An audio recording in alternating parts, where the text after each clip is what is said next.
Suamiku menurunkanku di jalan yang sunyi.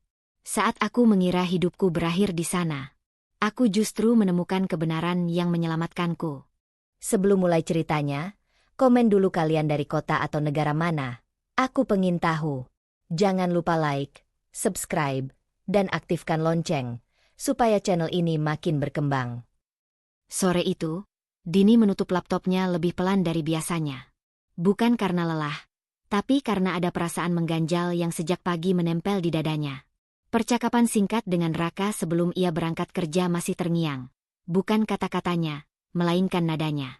Datar, dingin, dan penuh selidik. Seolah setiap hal yang keluar dari mulut Dini harus melewati pemeriksaan. Ia berdiri di dapur, menuang air minum, ketika ponselnya bergetar. Nama Raka muncul di layar. "Kamu transfer kemana pagi tadi?" Suara Raka langsung memotong, tanpa salam. Dini mengernyit. "Bayar cicilan yang biasa. Yang aku urus tiap bulan." "Harganya segitu? Kok aku nggak tahu?" Nada itu lagi. Nada yang membuat Dini merasa seperti sedang diuji. Dini menarik napas. "Rekening itu atas namaku, Rak. Dari dulu juga aku yang pegang." Di seberang sana, Raka terdiam sebentar. Bukan diam yang menenangkan, tapi diam yang menekan. "Kita kan suami istri. Harusnya transparan," katanya akhirnya, lebih pelan, tapi justru terasa lebih tajam. Panggilan berakhir tanpa penjelasan lanjutan. Dini mematikan layar, jari-jarinya dingin. Ia berusaha meyakinkan diri bahwa ini hanya fase lelah, tekanan kerja, atau sekadar kekhawatiran biasa. Tapi tubuhnya tidak setuju. Ada sesuatu dalam cara Raka bertanya yang berbeda. Bukan peduli, melainkan curiga. Sore menjelang malam, Bu Ratna datang tanpa memberi kabar. Dini sudah terbiasa dengan kebiasaan itu sejak menikah. Mertuanya masuk ke rumah dengan langkah mantap, menaruh tas di meja, lalu mengamati sekeliling seakan sedang menilai. "Kamu sendirian?" tanya Bu Ratna, duduk tanpa menunggu dipersilakan. "Iya, Bu. Raka masih di kantor," jawab Dini sambil menyuguhkan teh. Bu Ratna mengangguk kecil. Tatapannya menyapu Dini dari ujung rambut sampai ujung kaki. "Kamu kelihatan sibuk terus sekarang. Kerja, urus ini itu. Perempuan kalau sudah menikah itu sebaiknya nggak terlalu bebas." Kata bebas itu jatuh pelan, tapi menghantam tepat di dada Dini. "Aku cuma ngurus rumah, Bu. Sama keuangan yang dari dulu memang aku pegang," jawab Dini hati-hati. Bu Ratna tersenyum tipis. "Justru itu. Istri jangan terlalu pegang kendali. Nanti suami merasa nggak dihargai." Dini menggenggam cangkir tehnya lebih erat. Ia ingin menjawab, ingin menjelaskan bahwa semua itu bukan soal kendali, melainkan tanggung jawab yang sejak awal dipercayakan padanya. Tapi pengalaman mengajarkannya satu hal. Penjelasan seringkali hanya menjadi bahan tuduhan baru. Bu Ratna melanjutkan, suaranya tenang tapi syarat penilaian. "Raka itu laki-laki. Harga dirinya harus dijaga. Jangan sampai orang luar melihat dia seperti nggak punya peran." Orang luar. Seolah rumah tangga mereka adalah panggung yang harus terlihat sempurna, meski di dalamnya retak perlahan. Malam itu, setelah Bu Ratna pergi, Dini duduk sendirian di kamar. Lampu redup, lemari terbuka. Ia memandangi map berisi dokumen-dokumen penting yang selama ini ia simpan rapi. Tangannya bergetar saat menyentuhnya. Ingatan lama menyeruak. Masa ketika ia pernah menyerahkan seluruh hidupnya pada seseorang, percaya penuh, lalu ditinggalkan tanpa pegangan. Rasa bergantung itu pernah membuatnya hampir tak bisa bangkit. Ia berjanji pada dirinya sendiri saat itu, tidak akan pernah lagi membiarkan hidupnya sepenuhnya berada di tangan orang lain. Pintu kamar terbuka. Raka masuk, meletakkan tas dengan gerakan keras. "Ibu bilang kamu makin susah diajak bicara," katanya tanpa menatap Dini. Dini menoleh. "Aku capek ditanya-tanya seolah aku ini menyembunyikan sesuatu." Raka akhirnya menatapnya. Sorot matanya tajam. "Aku cuma mau tahu kemana uang itu pergi." "Uang itu?" Dini berdiri. "Itu uang rumah tangga kita, Rak, yang selalu aku kelola." "Kamu terlalu defensif," Raka mendengus. "Sejak kapan kamu jadi kayak gini?" Pertanyaan itu membuat Dini terdiam. Sejak kapan? Atau sejak Raka berubah, tapi tak pernah mau mengakuinya? Raka keluar kamar, meninggalkan pintu setengah terbuka. Dini duduk kembali di tepi ranjang, jantungnya berdebar tak karuan. Untuk pertama kalinya sejak menikah, ia merasakan ketakutan yang spesifik, bukan takut ditinggal, melainkan takut kehilangan kendali atas hidupnya sendiri. Dengan tangan gemetar, Dini mengambil ponselnya. Ia membuka kontak lama yang jarang ia sentuh, lalu mengetik pesan singkat. Sebuah langkah kecil, nyaris tak terlihat, tapi berisiko. Mei, besok kamu ada waktu?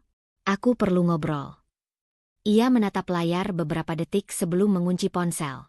Di luar kamar, suara langkah Raka terdengar menjauh. Di dalam dirinya, sesuatu yang lama terkubur mulai bergerak, perlahan bangkit, dan Dini tahu, ini baru awal. Pesan dari Maya belum sempat terbalas ketika Dini terbangun keesokan paginya. Matanya terasa berat, bukan karena kurang tidur, melainkan karena semalaman pikirannya tak pernah benar-benar berhenti. Bayangan wajah Raka saat keluar kamar masih menempel, seperti bayang-bayang yang tak mau pergi. Ia bangun lebih awal, berharap rutinitas pagi bisa menenangkan pikirannya. Namun ketenangan itu hanya bertahan sampai suara langkah Raka terdengar dari ruang tengah. Din, panggil Raka datar. Dini menghentikan gerakan tangannya di atas meja makan. Iya. Raka berdiri di ambang dapur, tangannya menyilang di dada. Soal keuangan, aku mau kita ubah sistemnya. Kalimat itu terdengar ringan, tapi sikap Raka tidak. Dini menoleh perlahan. Ubah bagaimana? Aku yang pegang semuanya, jawab Raka tanpa ragu. Biar jelas. Biar nggak ada lagi salah paham. Dini menelan ludah. Ia sudah menduga arah pembicaraan ini, tapi tetap saja dadanya mengencang saat mendengarnya langsung. Sejak awal, kita sepakat aku yang mengelola. Kamu sendiri yang minta begitu. Itu dulu, potong Raka. Sekarang aku merasa kamu terlalu tertutup. Kata tertutup itu terasa tidak adil. Dini ingin membela diri, tapi suara di kepalanya lebih cepat menyerangnya. Mungkin aku memang terlalu keras mempertahankan ini. Mungkin aku yang salah. Pikiran itu muncul begitu saja, tanpa diundang, membuat bahunya turun. Raka melanjutkan, nadanya menggurui. Aku suami kamu. Aset itu juga tanggung jawabku. Dini memejamkan mata sesaat. Ia tahu ini bukan hanya soal uang. Ini soal kendali. Dan kendali itu sedang direbut darinya, pelan tapi pasti. Siang harinya, Bu Ratna datang lagi. Kali ini bersama Raka. Dini bisa merasakan perubahan udara di rumah bahkan sebelum mereka berbicara. Ada kesepakatan diam-diam di antara ibu dan anak itu, kesepakatan yang menempatkan Dini di sisi berlawanan. Kamu jangan keras kepala, kata Bu Ratna sambil duduk, tatapannya langsung tertuju pada Dini. Rumah tangga itu butuh pengorbanan. Dini berdiri di dekat jendela, tangannya saling menggenggam. Aku tidak menolak berbagi, Bu. Aku cuma...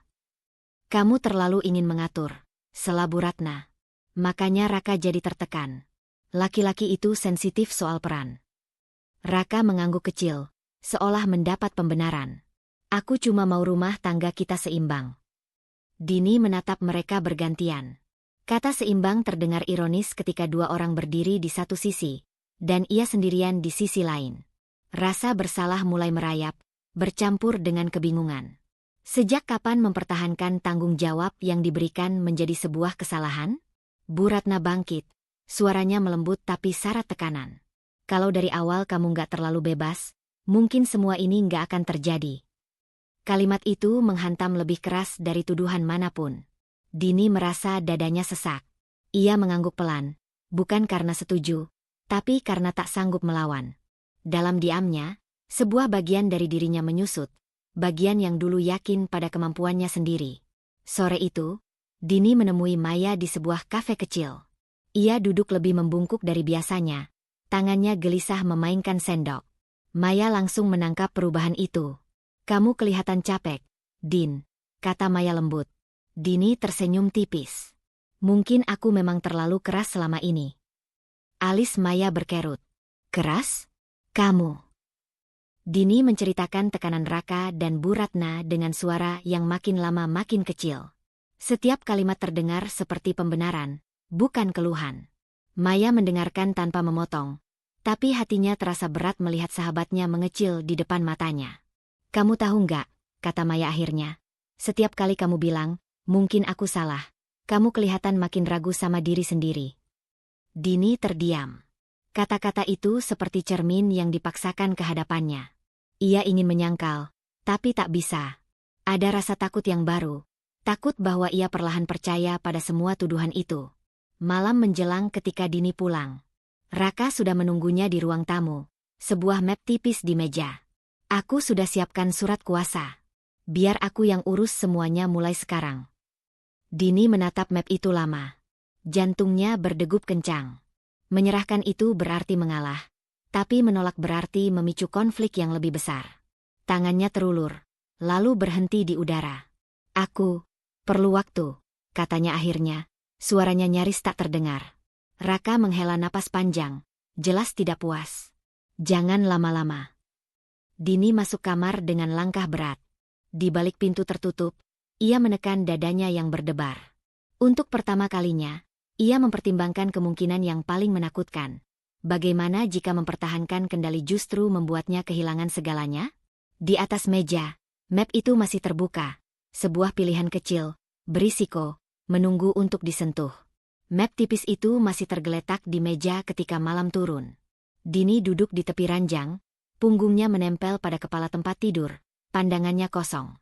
Ia belum menyentuhnya sejak kemarin. Bukan karena lupa, melainkan karena takut pada apa yang akan terjadi setelahnya, apapun pilihannya. Di luar kamar, suara langkah Raka mondar-mandir terdengar gelisah. Ketegangan belum reda, ia justru mengendap, menunggu saat yang tepat untuk meledak. Ketukan pelan terdengar di pintu. "Din." Suara Raka terdengar lebih lunak dari biasanya. "Ayo keluar sebentar." Dini membuka pintu. Raka berdiri dengan jaket sudah dikenakan, kunci mobil di tangannya. "Aku pikir kita perlu bicara. Berdua. Tanpa gangguan," katanya. "Biar semuanya jelas." Nada itu, tenang, hampir menenangkan, membuat Dini ragu.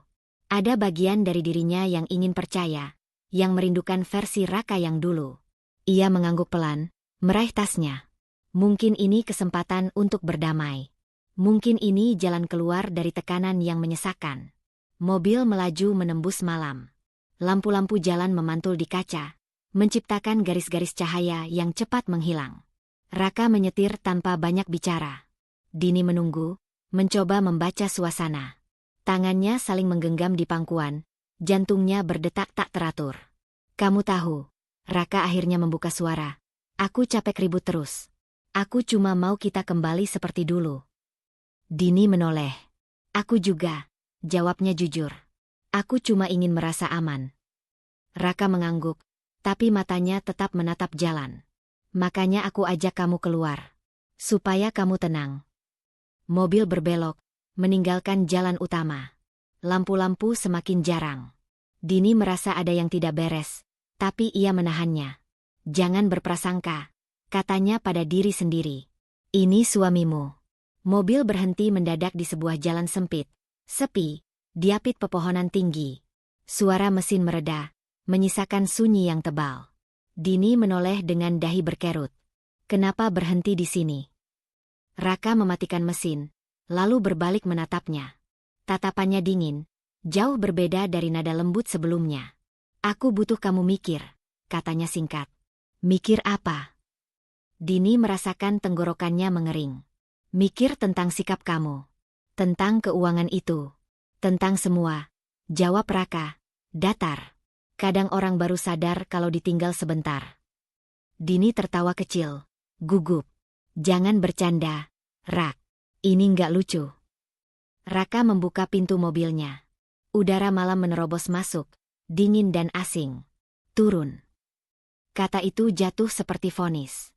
Dini menatapnya, mencoba mencari tanda-tanda ini hanya permainan. "Raka, jangan gila. Ini malam. Tempat ini sepi." "Justru," jawab Raka tanpa emosi. "Biar kamu benar-benar berpikir." Dini turun dengan langkah goyah. Pintu mobil menutup di belakangnya. Untuk sesaat, ia berdiri di sana, menunggu Raka keluar juga. Namun yang terdengar justru suara mesin menyala kembali. Raka. Dini mengetuk kaca. Suaranya bergetar. Jangan begini. Raka tidak menoleh. Mobil itu melaju. Lampunya mengecil. Lalu hilang di tikungan. Sunyi kembali menelan segalanya. Dini berdiri kaku. Tangannya gemetar hebat. Jalan itu terasa asing, panjang, dan tanpa arah. Ketakutan yang selama ini hanya bersembunyi di sudut batinnya kini meledak ke permukaan. Ini bukan lagi ancaman emosional. Ini nyata. Ia ditinggalkan, di tempat yang tidak dikenalnya, di waktu yang tidak ramah. Air mata mengalir tanpa bisa ditahan. Ingatan lama menyerbu. Malam-malam ketika ia pernah merasa sendirian, tak punya siapapun untuk bersandar. Dada Dini sesak. Ia memeluk dirinya sendiri, berusaha bernapas teratur. Ini salahku? Pikirnya. Panik. Kalau aku saja tadi mengalah, ini nggak akan terjadi? Ponselnya bergetar di tangan. Tidak ada pesan masuk, hanya getaran karena tangannya sendiri yang gemetar. Ia menatap layar, lalu menekan nama Raka. Panggilan tidak diangkat. Sekali. 2 kali. Seng. Ketakutan berubah menjadi kesadaran yang pahit. Raka sengaja melakukan ini. Bukan untuk berdamai, tapi untuk menguji, menakut-nakuti, mematahkan. Dini menelan ludah. Ia merasa kecil, tak berdaya, dan sangat sendiri. Ia mulai berjalan, langkahnya ragu, mengikuti arah yang menurutnya menuju jalan besar. Setiap suara dedaunan membuatnya tersentak. Setiap bayangan terasa mengancam. Dalam kepalanya, satu kalimat berulang tanpa henti. Kalau aku menyerah, mungkin ini berhenti. Kalau aku bertahan, aku sendirian. Ketika akhirnya lampu jalan terlihat di kejauhan, kaki Dini terasa lemas. Ia berhenti, menatap langit malam yang gelap.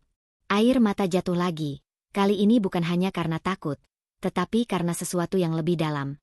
Kesadaran bahwa pernikahan yang ia pertahankan dengan susah payah kini menjadi sumber ancaman.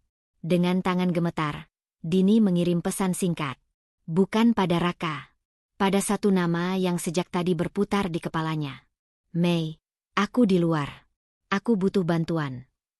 Ia menekan kirim, lalu menggenggam ponsel itu erat-erat, seolah satu-satunya jangkar di dunia yang tiba-tiba terasa kejam. Di jalan sepi itu, Dini berdiri di persimpangan, antara kembali percaya, atau mulai menyelamatkan diri. Mobil itu sudah lama pergi, tapi suara mesinnya masih seolah berputar di kepala Dini. Ia berdiri di tepi jalan yang nyaris tak diterangi lampu, napasnya pendek-pendek, dada naik turun seperti habis dikejar sesuatu yang tak terlihat. Ketakutan yang tadi memuncak perlahan berubah bentuk, tidak lagi meledak, tapi mengendap, dingin, dan menusuk. Ia menatap ponselnya. Tidak ada panggilan masuk. Tidak ada pesan. Nama Raka masih terpampang di layar dari panggilan terakhir yang tak terjawab. Dini menekan tombol mati layar, lalu memeluk lengannya sendiri.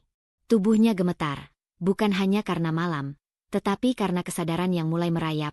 Ia benar-benar ditinggalkan dengan sengaja.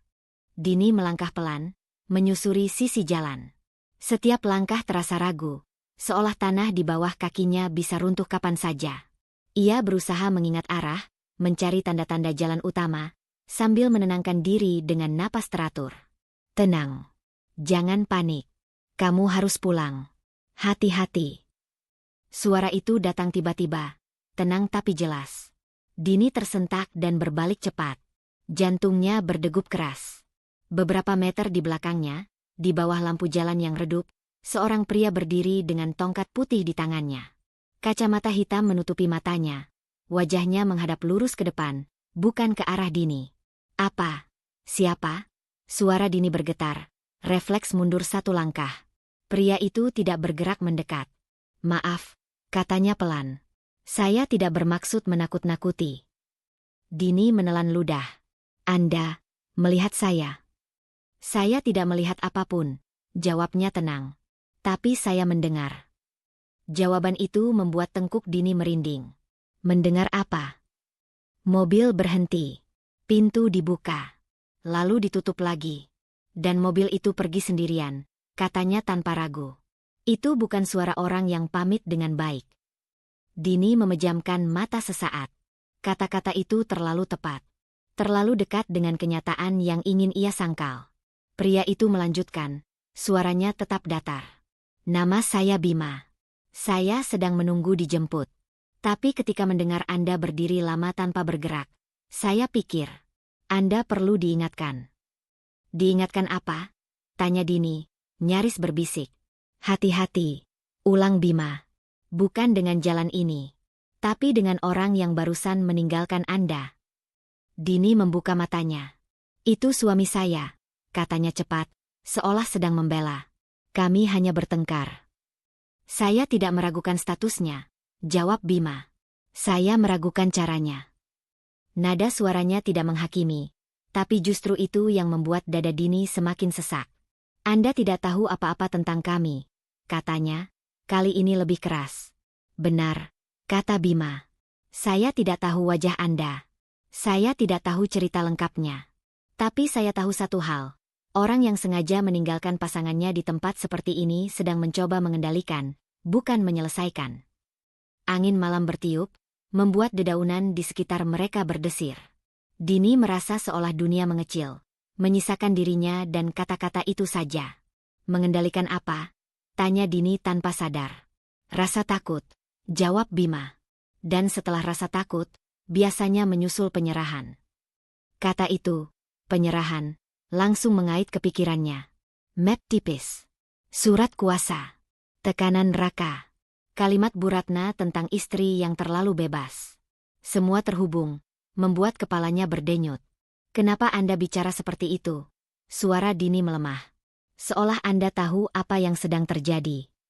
Bima terdiam sejenak. Tangannya menggenggam tongkat lebih erat. Karena saya pernah berada di posisi yang berbeda, katanya akhirnya. Bukan sebagai pasangan, tapi sebagai orang yang dimanfaatkan. Dimanfaatkan bagaimana? Tanya Dini. Dengan cara yang rapi, jawab Bima. Pelan. Masuk akal. Selalu dibungkus alasan yang terdengar benar. Dini merasakan sesuatu bergeser di dadanya. Bukan lagi ketakutan murni, melainkan kecurigaan yang belum berani diberi nama. Apa hubungannya dengan saya? Bima menghadap sedikit ke arahnya. Biasanya, semuanya dimulai dari satu hal yang dianggap paling aman untuk diambil. Keputusan. Arah hidup. Atau uang. Kata terakhir itu membuat napas Dini tertahan. Ia tidak langsung menjawab. Tidak bisa. Lampu mobil muncul dari kejauhan. Bima menoleh ke arah suara mesin. Itu jemputan saya. Ia melangkah pergi, lalu berhenti satu langkah sebelum membuka pintu mobil. Saya tidak meminta Anda percaya saya, katanya. Saya hanya ingin Anda tidak mengabaikan perasaan tidak nyaman yang barusan muncul. Mobil itu pergi, menyisakan Dini kembali sendirian di jalan sepi, tapi tidak sama seperti sebelumnya. Beberapa menit kemudian, Maya akhirnya tiba menjemput. Dalam perjalanan pulang, Dini lebih banyak diam. Ia menatap lurus ke depan, pikirannya penuh. Ketika sampai di rumah, ia tidak langsung masuk kamar. Ia berdiri di ruang tamu, menatap meja tempat map tipis itu biasanya tergeletak. Dini mengambil map itu, memasukkannya ke dalam tas, lalu menutup resleting dengan tangan gemetar. Ia belum tahu apa arti semua peringatan itu. Ia belum berani menuduh siapapun.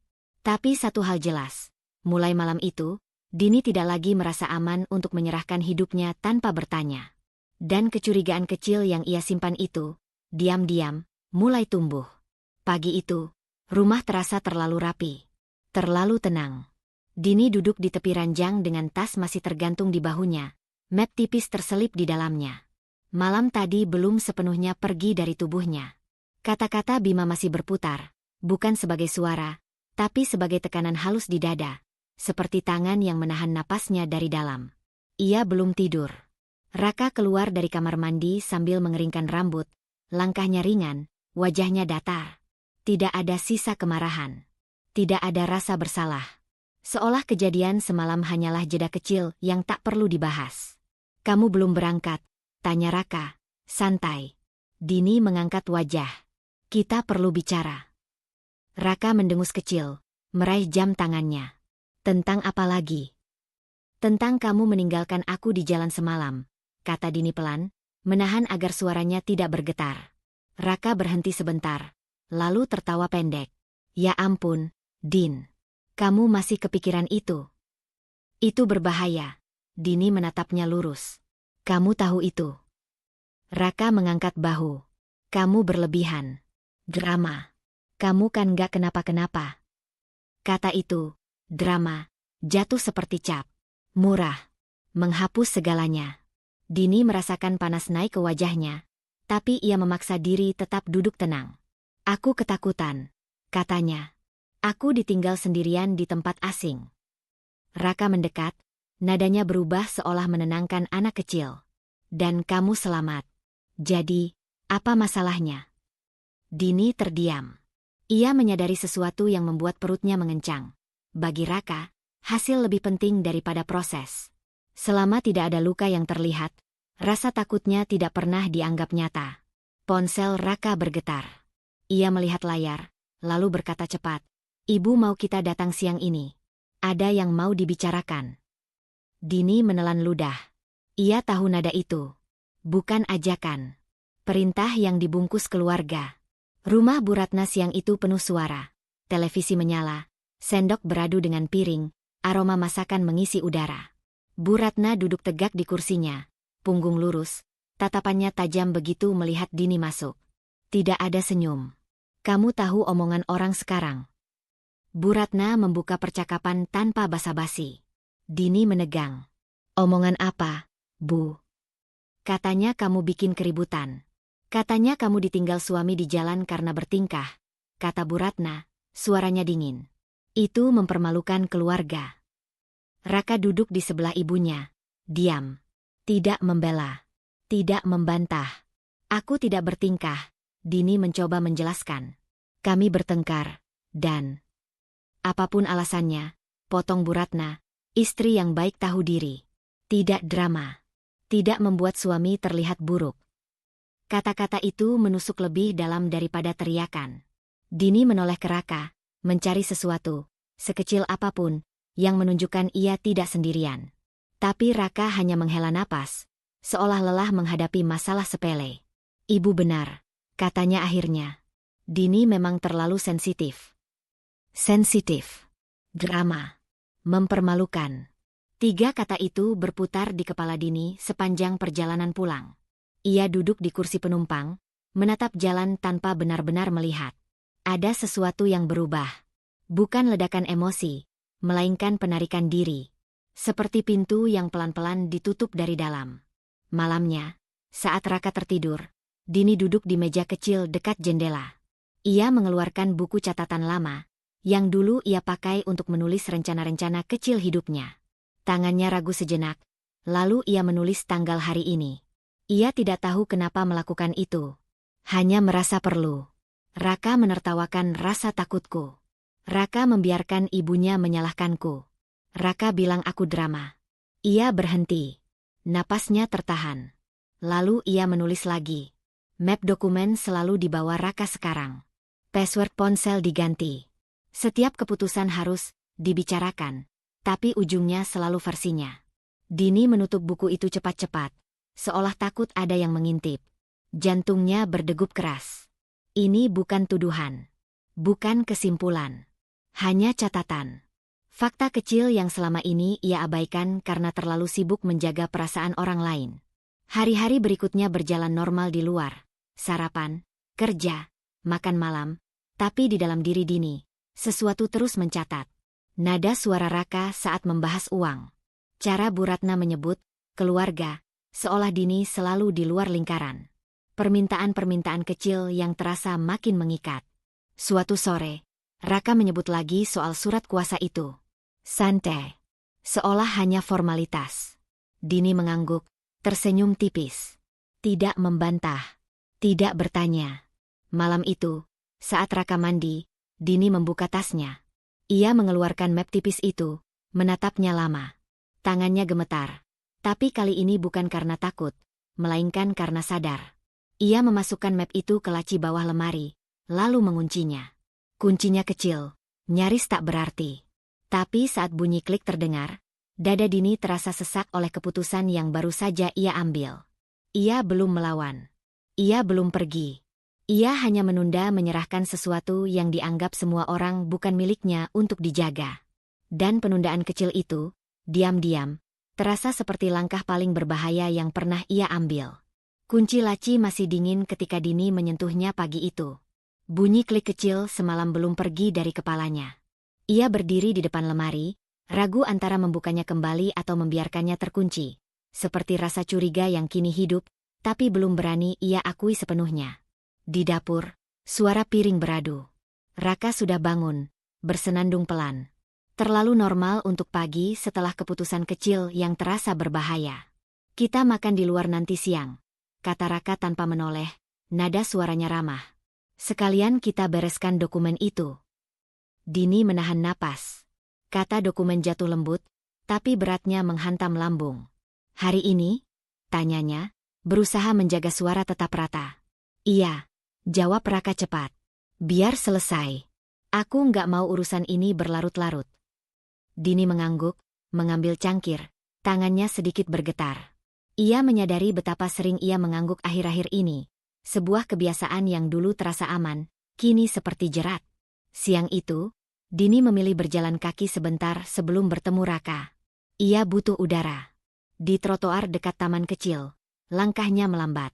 Ada suara tongkat menyentuh batu. Ritmis, berhenti tepat di hadapannya.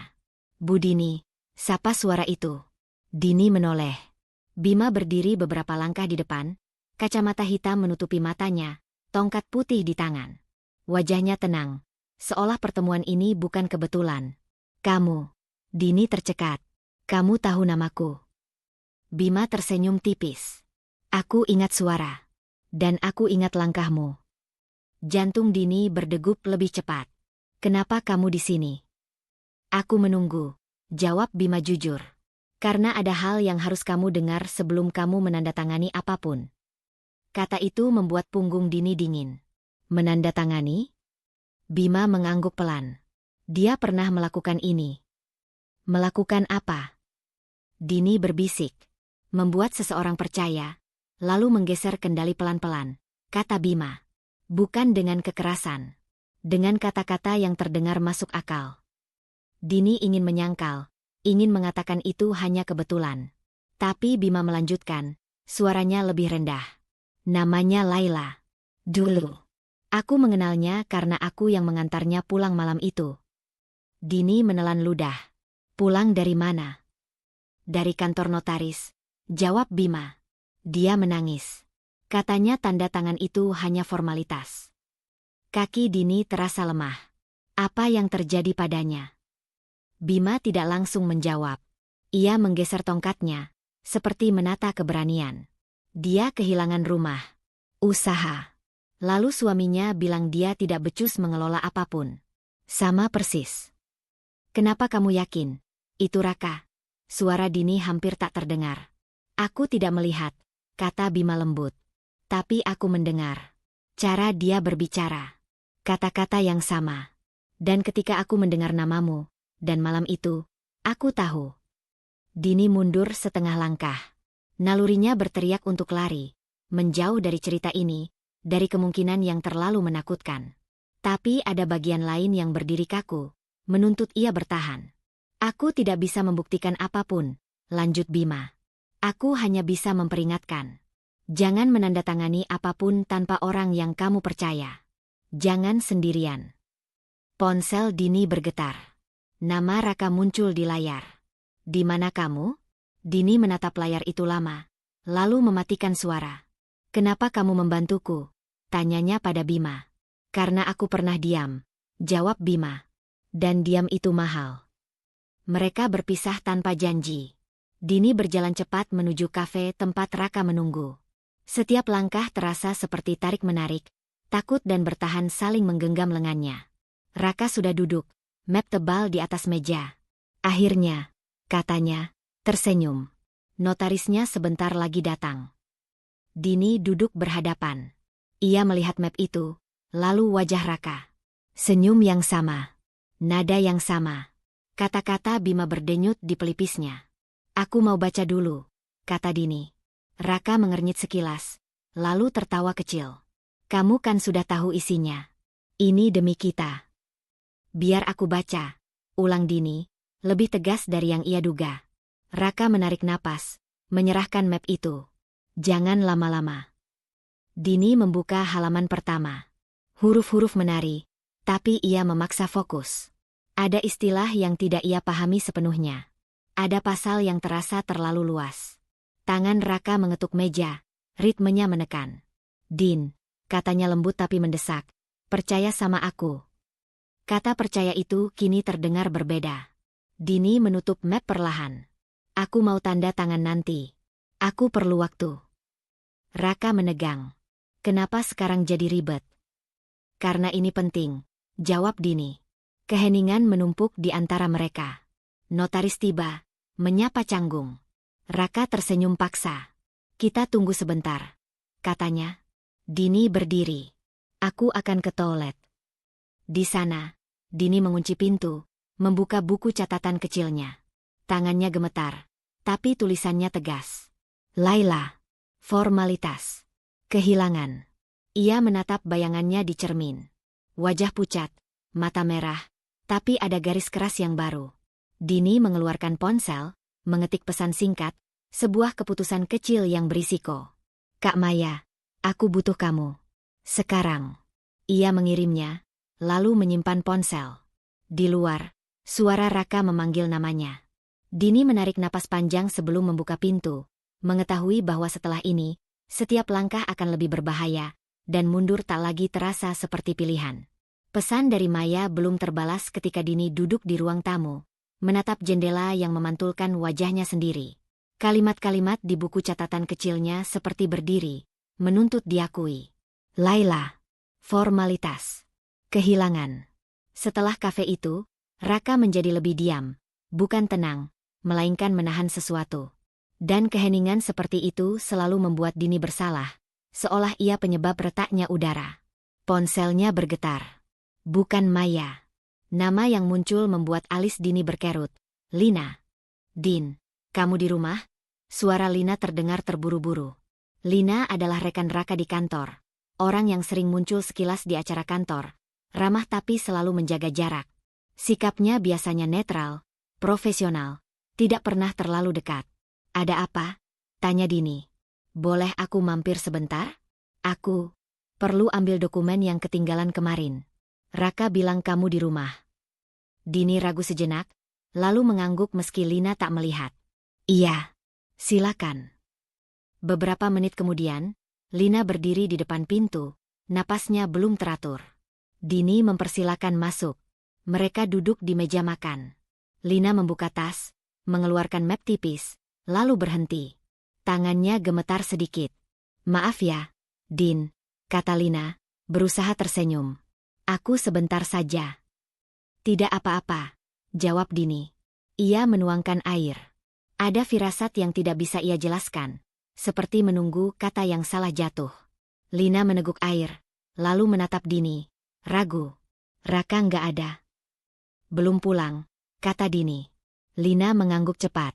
Bagus. Kata itu menggantung. Dini menatapnya.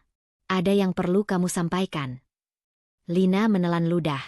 Aku sebenarnya nggak berniat bicara. Tapi setelah kemarin, aku kepikiran. Kemarin. Dini mencondongkan badan. Di kantor, kata Lina pelan. Raka terlihat sangat tertekan. Dia marah ke semua orang. Aku kira soal target. Tapi, Lina berhenti, seolah menimbang batas. Dini menunggu. Diamnya kini bukan pasrah, melainkan waspada. Tapi aku dengar percakapan dia dengan bagian kredit, lanjut Lina. Tanpa sengaja. Dia kira ruangannya kosong. Jantung Dini berdetak lebih cepat. Percakapan tentang apa? Utang, jawab Lina. Jumlahnya besar. Jatuh tempo dekat. Kata itu memukul seperti palu. Dini menahan napas. Utang apa? Pinjaman pribadi, kata Lina cepat. Bukan perusahaan. Itu yang membuatku kaget. Dini memejamkan mata sejenak. Potongan-potongan mulai berputar. Desakan tanda tangan. Nada tergesa. Kata formalitas. Sejak kapan? Beberapa bulan, jawab Lina. Tekanannya makin berat minggu ini. Ada agunan yang diminta. Agunan. Dini berbisik. Lina mengangguk. Aset. Sunyi menekan ruangan. Dini merasakan lantai seperti bergeser. Ia ingin tertawa. Sebuah refleks untuk menolak. Tapi tidak ada yang lucu. Kenapa kamu bilang ke aku? Lina menatap meja. Karena kemarin aku melihat map itu di kafe. Aku takut. Takut apa? Takut kamu dijadikan jalan keluar, jawab Lina jujur. Maaf. Aku tahu ini bukan urusanku. Tapi aku pernah melihat ini terjadi. Dini teringat Bima. Dia pernah melakukan ini. Nafasnya bergetar. Kamu yakin? Aku bekerja dengan angka, kata Lina. Dan aku melihat kepanikan. Raka bukan hanya ingin rapi, dia kepepet. Dini berdiri, berjalan ke jendela. Di luar, sore meredup. Selama ini ia menyebut dirinya berlebihan, terlalu sensitif, terlalu curiga. Bu Ratna menegaskan itu. Raka mengulanginya dengan senyum. Tapi potongan-potongan ini menyatu dengan kejam. Terima kasih, kata Dini akhirnya. Suaranya lebih tenang dari yang ia rasakan. Lina bangkit. Aku sudah mengambil dokumennya. Aku nggak akan bicara ke siapapun. Tapi, jaga dirimu. Setelah Lina pergi, Dini duduk kembali. Ia membuka buku catatan. Menulis cepat, tegas. Utang. Jatuh tempo. Agunan. Ponselnya bergetar. Maya membalas. Aku bisa datang malam ini. Dini mengetik balasan, lalu berhenti. Ia menatap pintu depan, membayangkan Raka masuk dengan senyum biasa. Untuk pertama kalinya, rasa bersalah tidak muncul. Yang ada hanya kejelasan yang menyakitkan. Ia bukan istri yang berlebihan. Ia target. Dini menutup buku catatan, menyelipkannya ke dalam tas. Ia mengambil map dari lemari, menaruhnya di tempat tersembunyi. Lalu ia membuat satu keputusan kecil. Berisiko, tapi perlu. Ia memfoto beberapa halaman penting, menyimpannya dengan nama yang tidak mencolok. Di luar, suara kunci berputar. Raka pulang. Dini berdiri, menyambut dengan wajah datar. Di dadanya, ketakutan dan naluri bertahan kini berjalan seiring. Dan untuk pertama kalinya, ia tidak berniat memilih yang lebih aman. Dini menyambut pagi dengan kepala penuh. Semalaman ia hampir tidak tidur, mendengarkan napas Raka yang teratur di sisinya. Tenang seperti seseorang yang yakin semua masih berada dalam kendalinya. Kalimat Lina, wajah Bima, dan map tebal di kafe saling bertumpuk di benaknya. Ketika alarm berbunyi, Dini mematikannya cepat, lalu bangkit tanpa suara. Aku ada janji siang ini, katanya sambil merapikan kerudung di depan cermin. Raka menguap. Sama siapa? Teman, jawab Dini singkat. Ia tidak berbohong, hanya tidak lengkap. Dan ketidaklengkapan itu terasa seperti keputusan. Ia keluar rumah dengan jantung berdebar. Setiap langkah menjauh dari gerbang rumah membuat napasnya sedikit lebih longgar. Bukan karena aman, tapi karena akhirnya bergerak. Dini menuju sebuah kantor kecil di sudut jalan lama. Bangunan 2 lantai dengan papan nama sederhana. Surya Krekan. Pak Surya menyambutnya dengan senyum tipis.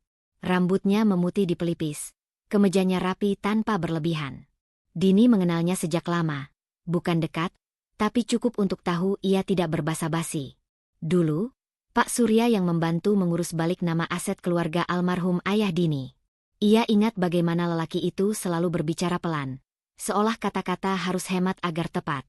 Sudah lama kita tidak bertemu, Bu Dini, katanya sambil mempersilakan duduk. Nada suaranya netral, tapi matanya meneliti. Dini meremas tas. Saya datang diam-diam, katanya, memilih kejujuran yang perlu. Saya ingin memastikan sesuatu. Pak Surya mengangguk. Silakan. Dini menarik napas. Tentang aset saya. Pak Surya tidak langsung menjawab. Ia membuka laci, mengeluarkan map berwarna coklat, menaruhnya di meja. Yang mana? Semua, kata Dini. Suaranya lebih tegas dari yang ia kira.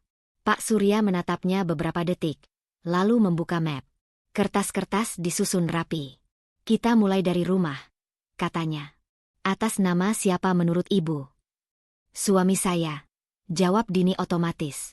Kalimat yang selama ini ia terima tanpa memeriksa. Pak Surya menggeser satu lembar ke hadapannya. Baca. Dini membaca. Nama itu jelas, tanpa kabur. Dia menutup mata. Ia teringat Bu Ratna menyebutnya terlalu bebas. Raka menyebutnya drama. Seluruh narasi yang dibangun rapi untuk membuatnya ragu pada dirinya sendiri. Apakah ada dokumen yang bisa memindahkan ini tanpa saya tahu? Tanya Dini. Pak Surya menghela napas. Tidak tanpa tanda tangan ibu. Itulah sebabnya, ia berhenti sejenak, memilih kata, desakan untuk menandatangani apapun perlu dicurigai. Dini membuka mata. Untuk pertama kalinya, rasa takutnya berkurang, digantikan sesuatu yang asing, ruang. Ruang untuk memilih. Kalau saya tidak menandatangani, tanyanya. Secara hukum, aset tetap di tangan ibu, jawab Pak Surya. Namun tekanan bisa datang dari cara lain. Dini mengangguk. Ia sudah merasakannya. Apakah saya aman? Tanya Dini, hampir berbisik. Pak Surya menatapnya lama. Aman secara kertas, katanya. Belum tentu secara rumah tangga. Kalimat itu jujur, dan justru menenangkan. Dini berdiri, merapikan tas. Saya perlu salinan. Pak Surya mengangguk. Saya akan siapkan. Dan satu hal, jika ada dokumen baru yang diminta untuk ditandatangani, datanglah ke sini dulu. Dini tersenyum kecil. Terima kasih. Di luar, siang terasa lebih terang. Dini berjalan beberapa langkah, lalu berhenti, menatap langit. Jalan keluar itu nyata, bukan pintu yang terbuka lebar, tapi celah yang cukup untuk bernapas. Ponselnya bergetar. Pesan dari Raka. Kita makan malam dengan ibu. Bu Ratna. Tekanan lama dalam kemasan keluarga. Dini mengetik balasan, berhenti, lalu menghapus. Ia memasukkan ponsel ke tas. Ada satu hal lagi yang perlu ia lakukan. Keputusan kecil, berisiko, tapi kini terasa mungkin. Ia kembali ke kantor Pak Surya, mengetuk pintu yang belum sempat tertutup. Pak, katanya, tolong siapkan surat kuasa terbatas. Untuk pengamanan dokumen. Pak Surya mengangguk, tanpa bertanya lebih jauh. Dini melangkah keluar dengan kertas di tangan dan dada yang bergetar. Bukan lagi oleh ketakutan semata, melainkan oleh harapan yang harus dijaga dengan sangat hati-hati. Surat kuasa terbatas itu terasa lebih berat daripada kertas biasa ketika Dini menyimpannya di dalam tas. Sejak dari kantor Pak Surya, langkahnya pulang dipenuhi kewaspadaan baru, bukan ketakutan yang membekukan, melainkan kesadaran bahwa setiap gerakannya kini diawasi. Raka menyambutnya di ruang tamu dengan senyum yang terlalu siap. Kamu kemana saja? Tanya Raka. Nada suaranya santai, tapi matanya menimbang. Keluar sebentar. Jawab Dini. Ia menggantung tas, menolak dorongan untuk menjelaskan lebih jauh. Keheningan singkat itu terasa seperti ujian. Raka tertawa kecil. Sekarang jawabmu singkat-singkat. Dini menatapnya. Aku capek. Capek dari apa? Raka mendekat, menyentuh bahunya. Sentuhan itu dulu menenangkan, kini mengikat. Aku cuma khawatir. Kata khawatir itu mengeras. Dini melepaskan tangannya pelan. Aku bisa mengurus diriku sendiri. Raka berhenti tersenyum. Kita suami istri. Tidak ada, sendiri. Malam itu, kontrol datang dalam bentuk yang rapi. Raka menanyakan ponsel Dini. Katanya hanya ingin memeriksa pesan dari notaris. Dini menolak dengan alasan baterai hampir habis. Raka tidak memaksa, tapi menghela napas panjang, seolah Dini baru saja mengecewakannya. Kita makan di rumah ibu, kata Raka kemudian. Sekarang. Di rumah Bu Ratna, udara terasa tebal oleh penilaian. Bu Ratna menyambut mereka dengan tatapan tajam yang berhenti lebih lama di Dini. Meja makan sudah tertata. Doa selesai, dan sunyi mengambil alih sebelum kata pertama jatuh. Raka bilang kamu berubah, kata Bu Ratna tanpa basa-basi. Istri itu tugasnya menenangkan, bukan menantang. Dini menunduk, merasakan panas di tengkuk. Saya hanya ingin memastikan. Memastikan apa? Potong Bu Ratna. Kamu terlalu bebas. Terlalu merasa punya hak. Raka duduk di samping, diam. Diamnya menyetujui. Dulu kamu tahu diri, lanjut Bu Ratna. Sekarang kamu bikin suami sendiri serba salah. Itu durhaka. Kata itu menancap. Durhaka. Dini meremas serbet. Di kepalanya, suara lama bangkit. Suara yang selalu mengingatkan untuk patuh agar dicintai. Luka ketergantungan itu berdenyut, menuntutnya kembali ke tempat aman yang sempit. Aku tidak bermaksud. Dini memulai, lalu terhenti. Ia merasakan tenggorokannya mengeras. Raka akhirnya bicara, lembut tapi menekan. Ibu hanya khawatir. Kamu membuat semua ini rumit. Dini menatap wajah mereka. Dua orang yang seharusnya menjadi rumah, kini menjadi dinding. Ia hampir berkata maaf. Hampir meminta waktu. Hampir mundur. Teleponnya bergetar di dalam tas. Ia tidak mengeluarkannya, tapi getaran itu seperti penopang. Ia mengingat nama di atas kertas. Ia mengingat Pak Surya berkata aman secara kertas. Ia mengingat Lina yang mengatakan kepepet. Aku hanya ingin berhenti menandatangani hal-hal yang tidak kupahami, kata Dini pelan. Itu bukan durhaka. Bu Ratna tertawa dingin. Perempuan tidak perlu paham semua. Raka mengangguk kecil. Percayalah padaku. Kepercayaan itu kini terasa seperti garis yang ditarik orang lain. Dini bangkit dari kursi. Aku mau pulang. Sekarang. Bu Ratna mendesis. Lihat, Rak. Dia tidak hormat. Raka berdiri, menghadang. Duduk. Kita selesaikan. Dini menatap matanya. Ada kilat marah yang ia kenal, dibungkus perhatian. Kontrol emosional itu menekan dadanya. Ia ingin mengalah agar malam ini berakhir. Ingin kembali menjadi versi yang tidak menimbulkan masalah. Ia duduk kembali. Menunduk. Diam. Di rumah, Raka mengunci pintu lebih keras dari biasanya. Kamu mempermalukan ibu, katanya. Maaf, kata Dini cepat. Kata itu meluncur sebelum ia bisa menahannya. Rasa bersalah lama menemukan celah. Raka mendekat, suaranya melembut. Kita bisa kembali seperti dulu. Tanda tangan itu saja. Dini memejamkan mata. Hampir. Sangat hampir. Ketika Raka masuk kamar mandi, Dini membuka tas, meraba kertas itu. Surat kuasa terbatas. Namanya sendiri. Tangannya bergetar, tapi ia tidak mengeluarkannya. Ia memasukkan ponsel ke mode senyap, lalu mengetik pesan singkat, sebuah garis tipis perlawanan. Pak Surya. Besok saya datang pagi. Ia mengirimnya, lalu menyimpan ponsel. Tekanan keluarga membuatnya nyaris mundur. Tapi keputusan kecil itu berdiri, rapuh, namun nyata, di tengah rumah yang kini terasa asing. Pagi itu, Dini bangun dengan rahang mengeras. Permintaan maaf semalam masih tertinggal di lidahnya seperti rasa pahit yang tidak sempat ditelan. Ia duduk di tepi ranjang, mendengarkan Raka mandi, air mengalir lama, menutupi suara apapun yang mungkin ingin ia dengar. Keputusan kecil yang ia buat tadi malam berdiri di kepalanya, menunggu ditindaklanjuti. Ia keluar rumah lebih awal dari biasanya. Udara pagi dingin, membuat pikirannya jernih. Di taman kecil dekat halte, ia melihat siluet yang sudah dikenalnya. Tongkat putih menyentuh tanah dengan ritme yang pasti. Bu Dini, sapa Bima ketika langkahnya berhenti tepat di hadapan Dini. Kamu datang. Ya. Jawab Dini. Aku perlu mendengar semuanya. Mereka duduk di bangku taman. Bima tidak banyak bergerak, seolah setiap kata harus diberi ruang. Aku belum menceritakan yang terburuk, katanya. Karena aku tidak ingin menakutimu. Dini menatap ke depan. Aku sudah takut. Sekarang aku ingin tahu. Bima mengangguk. Aku korban langsung. Kalimat itu jatuh bersih, tanpa hiasan. Dini menahan napas. Dulu aku bekerja sebagai penghubung proyek, lanjut Bima. Aku melihat angka. Aku mendengar cara orang berbicara. Dan aku percaya pada satu orang, Raka. Nama itu menggema. Dini merasakan dadanya mengencang. Tapi kali ini bukan runtuh, melainkan memadat. Dia mendekat dengan bantuan, kata Bima. Menawarkan solusi cepat, menyederhanakan hal yang rumit. Aku menandatangani beberapa hal atas nama orang lain. Formalitas, katanya. Dini teringat kata yang sama, diucapkan dengan senyum. Ketika semuanya berantakan, lanjut Bima, dia menghilang.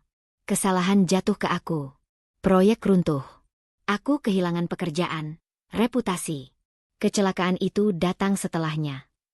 Bima menyentuh kacamata hitamnya. Bukan karena dia mendorongku. Tapi karena aku pulang malam itu, kepalaku penuh, mataku kosong. Dini menggenggam tangannya sendiri. Kamu tidak pernah melaporkannya. Aku mencoba, kata Bima. Tapi dokumen rapi. Tanda tangan ada. Polanya selalu sama. Mendesak, mengisolasi, lalu memindahkan beban. Kata mengisolasi menancap.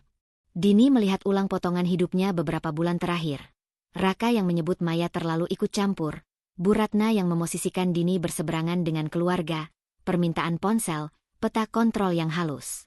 Dia tidak berubah, kata Dini, lebih pada dirinya sendiri. Tidak, jawab Bima. Dia hanya menyesuaikan target. Dini berdiri, berjalan beberapa langkah, lalu kembali duduk. Ada sesuatu yang bergerak di dalam dirinya, bukan lagi ragu, melainkan arah. Luka yang selama ini berdenyut berubah suhu. Dingin dan tajam. Bima, katanya, apa kamu bersedia bersaksi? Bima tersenyum kecil. Jika itu melindungimu, ya.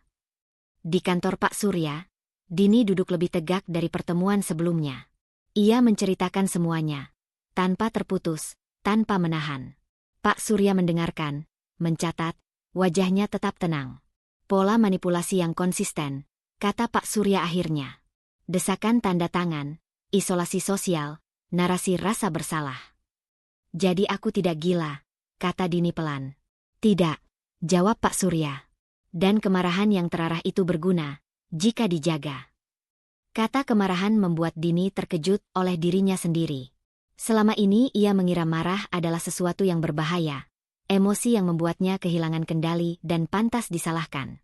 Tapi yang ia rasakan sekarang berbeda. Tidak meledak. Tidak membabi buta. Ia tenang, terfokus, dan sangat sadar. Kemarahan yang terarah, ulang Dini pelan, mencoba merasakannya di dadanya. Aku tidak ingin menghancurkan apapun. Aku ingin berhenti dihancurkan. Pak Surya mengangguk. Itu perbedaan penting. Ia mendorong map ke arah Dini. Secara hukum, posisi ibu kuat. Tapi secara situasi rumah tangga, tekanan akan meningkat. Orang seperti Raka tidak berhenti ketika kontrolnya goyah, dia memperketatnya. Dini mengingat tatapan Raka semalam. Cara ia berdiri terlalu dekat. Cara suaranya melunak tepat ketika Dini hampir menyerah. Semua itu kini membentuk pola yang rapi dan mengerikan. Langkah apa yang paling aman sekarang? Tanya Dini. Bukan konfrontasi langsung, jawab Pak Surya. Belum. Amankan dokumen.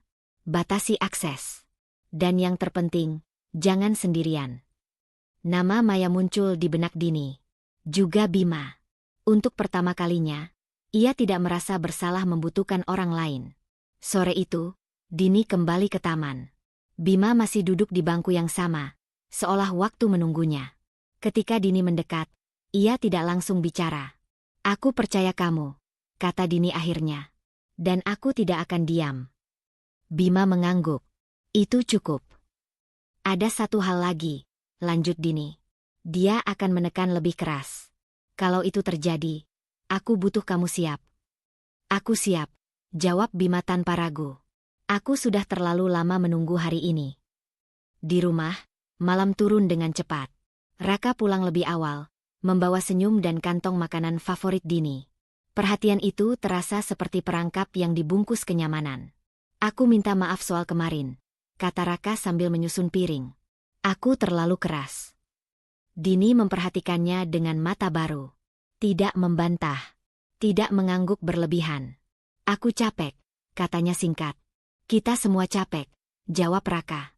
Makanya kita perlu saling percaya. Kata itu kembali. Tapi kali ini, Dini mendengarnya sebagai taktik, bukan janji. Saat Raka ke kamar mandi, Dini membuka tasnya, memastikan dokumen masih aman.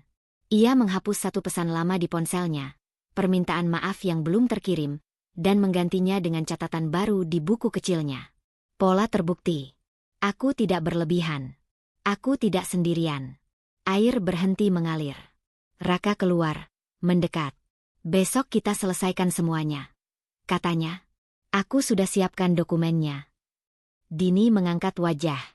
Ada ketakutan di sana, ya. Tapi di bawahnya, ada kemarahan yang tenang, terarah, dan untuk pertama kalinya, berpihak padanya. Kita lihat besok, jawab lagi samar. Dini bangun sebelum alarm, dadanya terasa sempit, seperti ada tangan tak terlihat yang menekan dari dalam. Kalimat Raka semalam, besok kita selesaikan semuanya, terus berulang di kepalanya. Untuk pertama kalinya, kata selesaikan tidak terdengar seperti janji, melainkan ancaman. Ia bergerak cepat dan senyap. Mengambil tas, memastikan buku catatan kecil dan salinan dokumen tersimpan rapi. Ketika melangkah keluar kamar, Raka masih tidur, punggungnya menghadap pintu. Dini berhenti sejenak, menatap lelaki yang selama ini ia sebut rumah. Ada sedih, ada marah, dan ada tekad yang tidak ingin ia lepaskan. Di kantor Pak Surya, udara terasa lebih dingin dari biasanya. Pak Surya sudah menunggu dengan beberapa map tebal di atas meja. Wajahnya serius, tanpa basa-basi. Kita mulai sekarang, katanya. Ini bukan proses yang lama, tapi akan memancing reaksi. Dini duduk, jari-jarinya saling mengunci. Aku siap. Mereka bekerja dengan ritme yang efisien. Pak Surya menjelaskan sambil bergerak, pengamanan akses rekening, pembatasan kuasa, pemberitahuan tertulis ke pihak terkait. Tidak ada istilah berlebihan, tidak ada janji palsu. Setiap langkah terasa seperti bata yang disusun menjadi dinding. Dengan ini, kata Pak Surya sambil menunjuk satu berkas, tidak ada perpindahan aset tanpa kehadiran dan persetujuan ibu secara langsung. Dini mengangguk. Dan kalau dia marah? Dia akan, jawab Pak Surya tenang. Itu indikator bahwa kontrolnya terganggu. Kata indikator membuat Dini menghela napas. Ia bukan lagi sekadar istri yang bereaksi, ia kini membaca tanda. Keluar dari kantor, ponselnya bergetar bertubi-tubi. Nama Raka muncul berulang. Dini mematikan dering. Tangannya bergetar, lututnya terasa lemah. Rasa takut itu datang, nyata, menyesakkan. Untuk sesaat, ia ingin berbalik, membatalkan semuanya, kembali ke versi yang aman. Maya menunggunya di kafe seberang jalan. Begitu melihat Dini, Maya berdiri dan memeluknya tanpa kata. Pelukan itu menjadi jangkar. Aku takut, bisik Dini di bahu Maya. Aku tahu, jawab Maya pelan. Dan kamu tidak sendirian. Mereka duduk. Dini menceritakan semuanya. Cepat, terpotong, tapi jujur. Maya mendengarkan tanpa menyela. Matanya berkaca-kaca, rahangnya mengeras. Apapun yang terjadi, kata Maya, menggenggam tangan Dini, kamu tidak gila. Kamu tidak berlebihan. Kamu bertahan. Kalimat itu sederhana, tapi menghentikan goyah di dada Dini. Ia menarik napas lebih dalam. Di rumah, Raka menunggu di ruang tamu. Ponselnya diletakkan di meja, layarnya menyala, jejak panggilan tak terjawab. Ketika Dini masuk, Raka berdiri terlalu cepat. Kamu kemana? Suaranya tajam, tanpa lapisan lembut yang biasa. Dini menaruh tas. Ada urusan. Urusan apa yang lebih penting dari suamimu? Raka melangkah mendekat. Kenapa kamu tidak angkat telepon? Dini merasakan jantungnya berpacu, tapi ia berdiri tegak. Aku sedang bersama teman. Teman. Raka tertawa pendek. Maya lagi. Nama itu keluar seperti tuduhan. Dini tidak menjawab. Raka mengusap rambutnya. Mondar-mandir. Aku sudah bicara dengan Ban. Ada yang aneh. Akses dibatasi. Dini menatapnya. Diamnya adalah jawaban. Kamu melakukan ini. Suara Raka naik. Kamu melangkah di belakangku. Aku mengamankan hakku, kata Dini. Jelas. Kata hakku membuat Raka berhenti. Wajahnya berubah, marah bercampur panik. Kamu menghancurkan kita. Tidak. Jawab Dini. Aku menghentikan kehancuran. Raka tertawa keras. Tidak lucu. Kamu pikir kamu kuat sekarang? Tanpa aku. Dini teringat pelukan Maya. Kata Pak Surya. Langkah Bima. Aku tidak sendiri, katanya pelan. Kehilangan kendali itu terlihat jelas. Raka membanting pintu kamar. Suaranya menggema. Dini berdiri di ruang tamu. Lututnya gemetar. Keberanian itu mahal. Dibayar dengan ketakutan yang belum selesai. Malam turun. Dini duduk di tepi ranjang, ponsel di tangan. Ia mengetik pesan pendek ke Pak Surya, lalu ke Maya. Sebuah jaringan kecil, rapuh tapi nyata. Di balik pintu tertutup, Raka bergerak gelisah. Dini tahu, garis pertahanan sudah berdiri, dan badai baru saja mulai.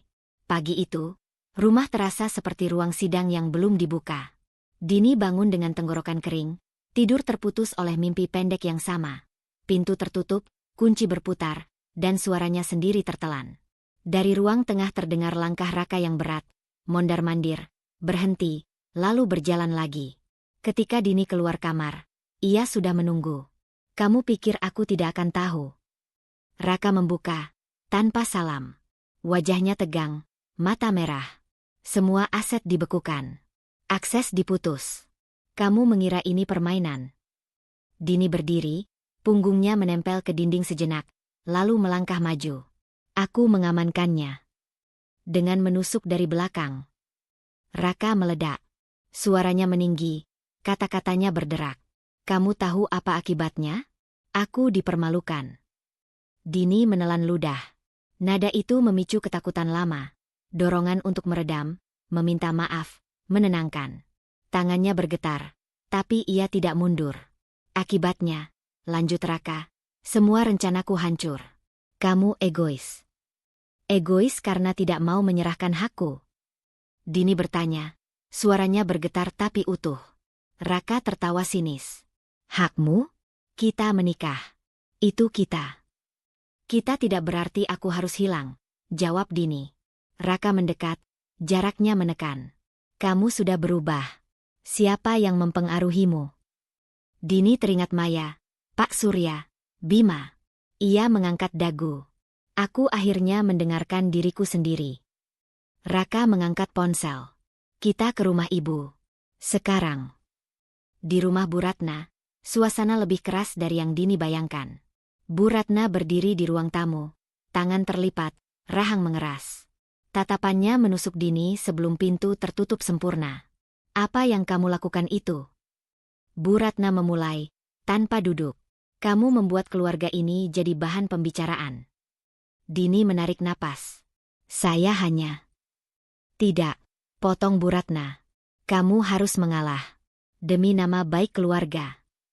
Kata-kata itu jatuh seperti palu. Nama baik, kata yang selalu digunakan untuk membungkam. Dini merasakan lututnya melemah. Ia ingin menjelaskan, ingin menunjukkan kertas, ingin membuktikan bahwa ia benar. Tapi ia tahu, penjelasan tidak diminta. Yang diminta adalah tunduk. Raka berdiri di samping ibunya. Diam, tapi sikapnya jelas. Aliansi itu membuat dada Dini sesak. "Kamu istri," lanjut Bu Ratna. "Tugasmu menjaga suami, bukan mempermalukannya." Dini menatap lantai. Di sana, bayangan sepatunya sendiri tampak kecil. Ia hampir berkata maaf. Kata itu sudah di ujung lidah. Lalu ia mengingat malam di jalan sepi. Tongkat putih yang menyentuh aspal. Map coklat di meja Pak Surya. Pelukan Maya. Kata target. Kemarahan yang terarah itu naik, bukan untuk menyerang, untuk menahan. "Saya tidak akan mengalah," kata Dini. Ruangan membeku. Bu Ratna menyipitkan mata. "Apa?" "Saya tidak akan mengalah," ulang Dini, kali ini lebih jelas. Suaranya tidak tinggi, tidak menantang, tegas. "Mengalah berarti menyerahkan diri saya." Raka bergerak cepat. "Dini." Bu Ratna mengangkat tangan. "Kamu berani melawan orang tua?" "Saya tidak melawan," jawab Dini. "Saya menjaga diri." "Dengan merusak keluarga?" Bu Ratna meninggi. "Dengan mencegah kerusakan yang lebih besar," kata Dini. "Saya tidak ingin menjadi korban berikutnya." Kata korban membuat Raka tersentak. "Kamu menuduhku?" Dini menatapnya. Ada ketakutan, ya, tapi ada batas yang sudah ditarik. "Aku mengatakan aku berhak aman." Bu Ratna tertawa pendek, pahit. Perempuan yang keras kepala. Dini mengangguk kecil. "Jika itu artinya aku tidak hilang, aku terima." Keheningan yang mengikuti berat dan memalukan. Raka menghela napas kasar. "Kalau kamu terus begini, kamu akan menyesal." Mereka pulang tanpa kata. Di mobil, Raka memacu lebih cepat dari biasanya. Dini menatap jendela, merasakan getar mesin. Penolakannya barusan bukan kemenangan. Itu awal dari risiko yang lebih besar. Di rumah, Dini masuk kamar, mengunci pintu. Ia duduk di lantai, punggung bersandar, napas terengah. Tangannya gemetar hebat setelah adrenalin turun. Menolak untuk pertama kalinya menguras segalanya. Ponselnya bergetar. Pesan dari Maya, "Aku di sini kapanpun." Dini membalas dengan satu kata, "Terima kasih." Di balik pintu, langkah Raka berhenti lama. Dini memeluk lututnya. Ia tahu badai belum selesai. Tapi satu hal pasti, kata yang barusan ia ucapkan tidak bisa ditarik kembali. Pintu kamar Dini masih terkunci ketika suara gelas pecah terdengar dari ruang tengah. Ia tersentak, napasnya tercekat. Kata tidak yang ia ucapkan kemarin masih berdenyut di dada. Bukan lagi sebagai keberanian murni, melainkan sebagai gema yang menuntut konsekuensi. Dini berdiri, membuka kunci perlahan, dan melangkah keluar. Raka berdiri di tengah ruang tamu. Bahunya tegang, rahangnya mengeras. Pecahan kaca berkilau di lantai, seperti serpihan keputusan yang tak bisa disatukan kembali. Ia menoleh saat Dini muncul. "Bagus," kata Raka, dingin. Akhirnya keluar. Dini menahan diri untuk tidak mundur. Tangannya bergetar. Ia mengepalkannya di sisi tubuh. "Apa yang kamu mau?" "Kebenaran," jawab Raka cepat. "Dan kamu akan dengar semuanya." Raka berjalan mondar-mandir.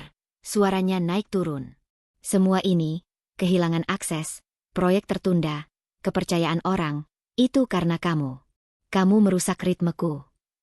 Dini menggeleng pelan. "Aku mengamankan hakku." "Jangan bermain kata." Raka membentak. "Kalau kamu tidak ikut campur, aku tidak akan di titik ini." Dini merasakan perutnya melilit. Dorongan lama untuk menenangkan muncul, tapi ia menahannya. "Kegagalanmu bukan tanggung jawabku." Kalimat itu menggantung, berani dan rapuh sekaligus. Raka berhenti bergerak, menatapnya tajam.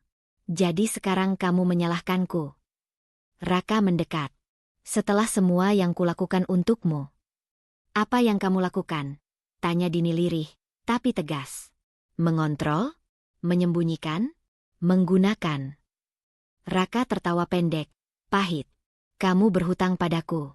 Aku yang membentukmu." Dini mengangkat wajahnya. Matanya basah, tapi tatapannya tidak goyah. "Aku bukan proyekmu." Hening. Jam dinding berdetak terlalu keras. Raka memalingkan muka, lalu kembali menatap. "Kamu berubah sejak orang-orang itu masuk. Pak Surya, Maya, bahkan Bima. Mereka meracuni kamu." "Tidak," kata Dini. "Mereka memberiku bahasa untuk menjelaskan apa yang selama ini aku rasakan." Raka menepuk meja. "Omong kosong. Kamu lemah. Kamu butuh aku." Kata lemah menusuk, memicu getaran di lutut Dini. Ia mengingat malam-malam diam, menelan rasa takut, meyakinkan diri bahwa itu normal. Ia menarik napas panjang. "Aku mungkin gemetar," katanya jujur, "tapi aku tidak salah." Raka mendengus. "Kebenaran versimu." "Kebenaran yang bisa kubuktikan," jawab Dini. "Dan yang bisa kupertanggungjawabkan." Raka berjalan lebih dekat. Dini merasakan jarak menyempit, tubuhnya tegang. "Kalau kamu terus begini," Raka berkata pelan, mengancam, "aku bisa membuat hidupmu sulit." Dini menelan ludah. Ketakutan itu nyata, menyengat, dingin. Ia memejamkan mata sejenak, lalu membukanya. "Kamu sudah melakukannya." Raka terdiam. Untuk sesaat, kemarahannya goyah, digantikan sesuatu yang lain, panik yang berusaha disembunyikan. "Kamu tidak mengerti dampaknya." "Aku mengerti," jawab Dini. "Aku hanya memilih tidak lagi menanggung dampakmu sendirian." Raka memalingkan muka, mengusap rambutnya kasar. "Kamu menghancurkanku." "Tidak," Dini mengoreksi. "Kamu tersandung pada pilihanmu sendiri." Kata-kata itu membuat Raka berbalik cepat. "Berhenti." Dini tersentak, tapi tetap berdiri. Gemetarnya kini terasa seperti listrik yang mengalir, bukan runtuh. "Aku akan berhenti ketika kamu berhenti menyalahkanku." Hening kembali. Raka menatap lantai, lalu ke pecahan kaca. Kalau kamu pergi, jangan berharap kembali. Aku tidak bicara tentang pergi, kata Dini pelan. Aku bicara tentang baru. Tapi hari ini ia memilih tidak tunduk. Mungkin, katanya. Tapi aku tidak akan menyesal mengatakan yang benar. Raka berjalan ke kamar, membanting pintu. Getarnya menjalar ke dinding. Dini berdiri sendirian di ruang tamu. Dada naik turun. Ia memandang pecahan kaca, lalu mengambil sapu. Tangannya gemetar saat membersihkan.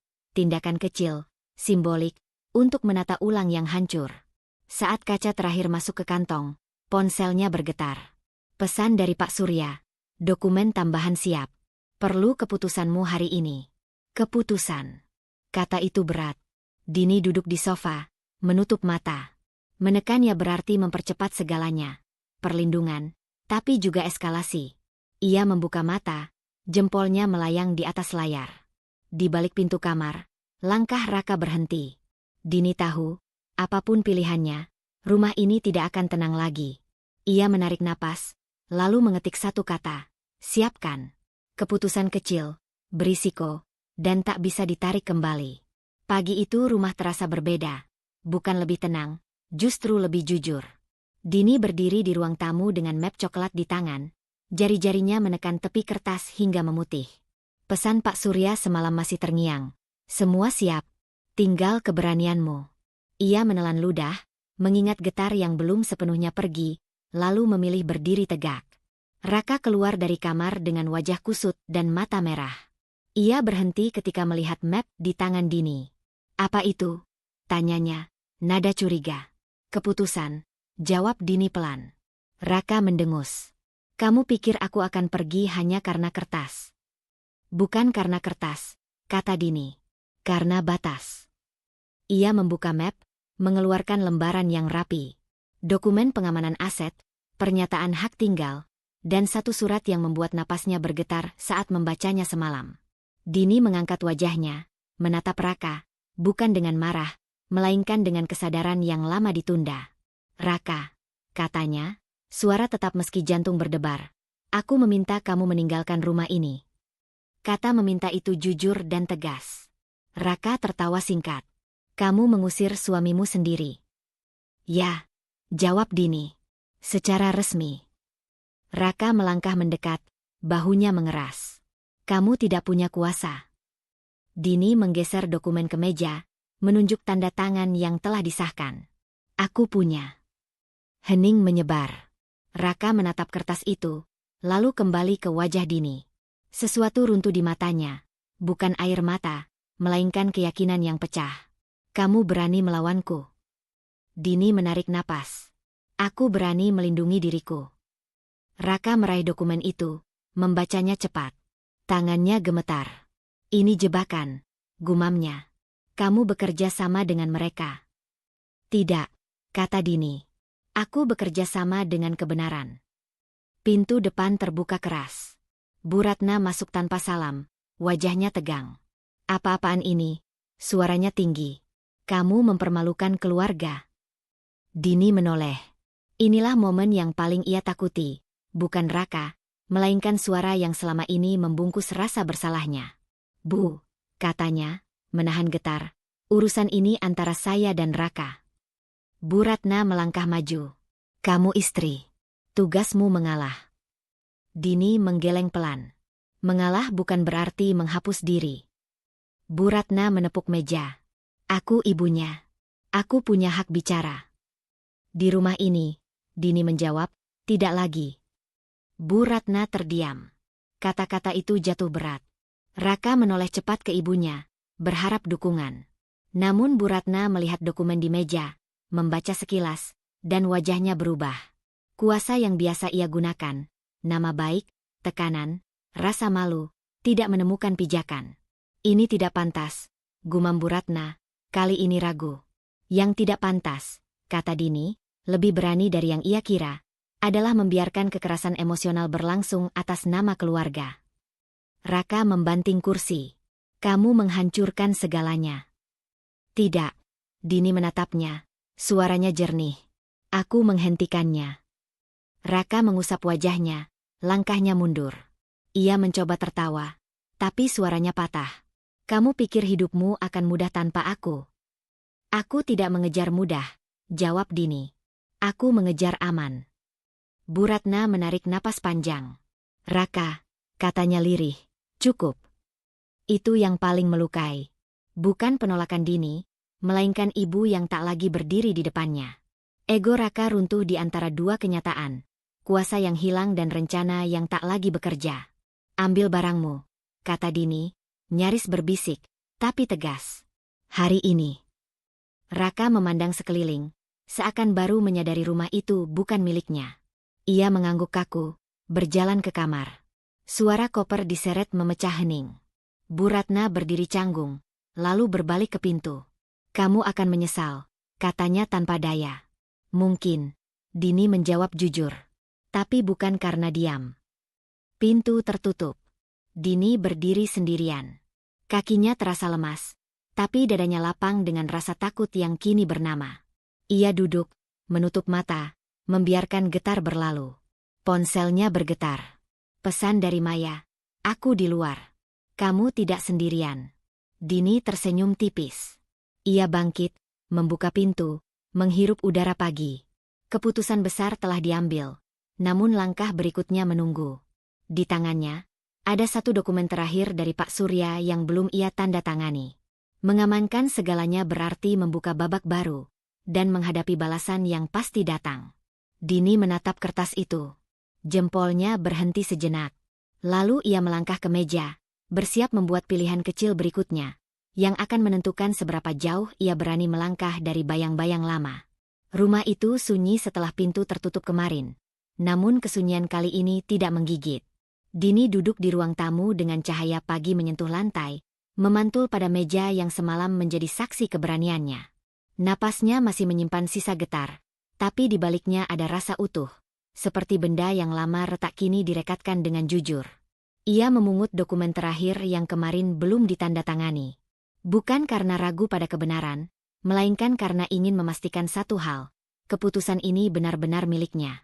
Dini menutup mata, mengingat suara Raka yang dulu mengatur, suara Bu Ratna yang menuntut, dan ketakutannya sendiri yang bertahun-tahun ia rawat tanpa sadar. Pagi ini, semuanya terdengar jauh. Ketukan pelan di pintu. Maya berdiri dengan senyum yang tidak memaksa. Aku bawa sarapan, katanya, ringan. Dini membuka pintu lebar. Masuk. Mereka duduk berhadapan, mengunyah roti sambil membiarkan sunyi bekerja. Kamu kelihatan berbeda, ucap Maya akhirnya.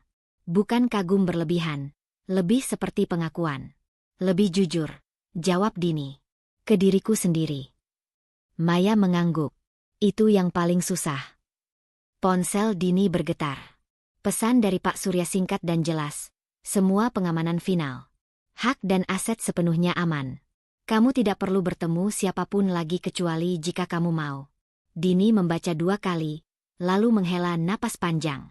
Ada rasa lega yang bukan euforia, melainkan tenang. Sudah selesai, tanya Maya. Sudah, kata Dini. Ia menandatangani dokumen itu dengan tangan mantap.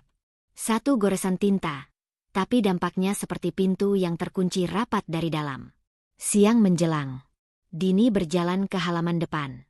Matahari menyentuh daun, dan untuk pertama kalinya ia tidak merasa harus meminta izin pada hari. Di ujung jalan, seorang pria berdiri dengan tongkat putih, Bima. Kehadirannya tidak mengejutkan, seolah rumah ini memang memanggilnya untuk pamit. Terima kasih, kata Dini lebih dulu, menghampiri. Bima tersenyum, wajahnya tenang. Kamu sudah memilih. Aku tidak lagi menunggu diselamatkan, jawab Dini. Bagus, kata Bima.